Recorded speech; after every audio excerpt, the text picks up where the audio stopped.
Tā neredz tur šī. Bet tad manis lokotārku neredz. Mēs šodien pārstāvām Latviju Īrijā, kur notiek, Latviešu dienas Īrijā. Jā. Esam no Latvijas, no Baložiem, Ķekavas novads. Jā. Ir vienīgie, ko laiks nenoskalo. Un tad vienu vakaru manī pamodās Latvija. Es ganīju cūkas, un milzīgi mākoņi stāvēja pāri un garām jāja ķēniņš, un lūdza man paturēt manu cūkanu rīksti. Vienu vakaru manī pamodās Latvija. Un es salasīju pēdējās maizes drupatas no galda un izkaisīju esperanto un citiem sīkiem putniem. Un naktī es redzēju, kā Rainis kasa abru un palaiž pasaulē mazo abru kasi. Un no rīta gar abrus malām, kā pastala kaltis gatavs kājienam, pamodās ieraugs. We would like to invite to open this event Latvian ambassador to Ireland, Mr. Gins Appels.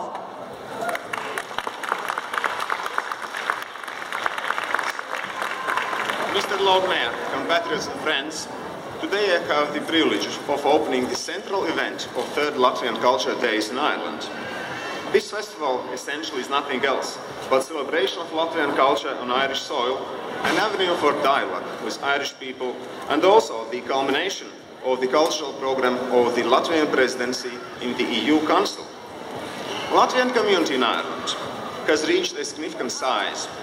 More than 25,000 Latvian immigrants live, work and study in Ireland.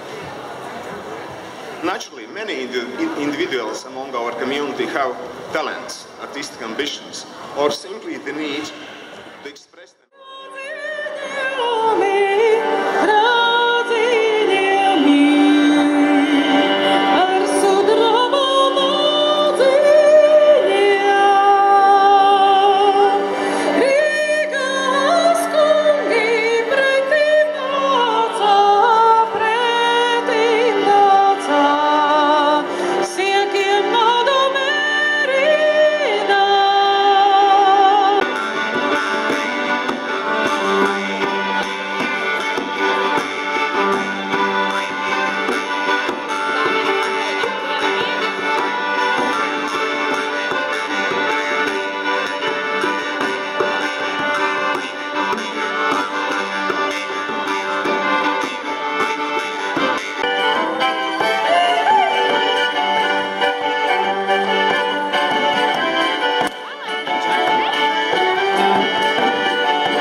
Liels,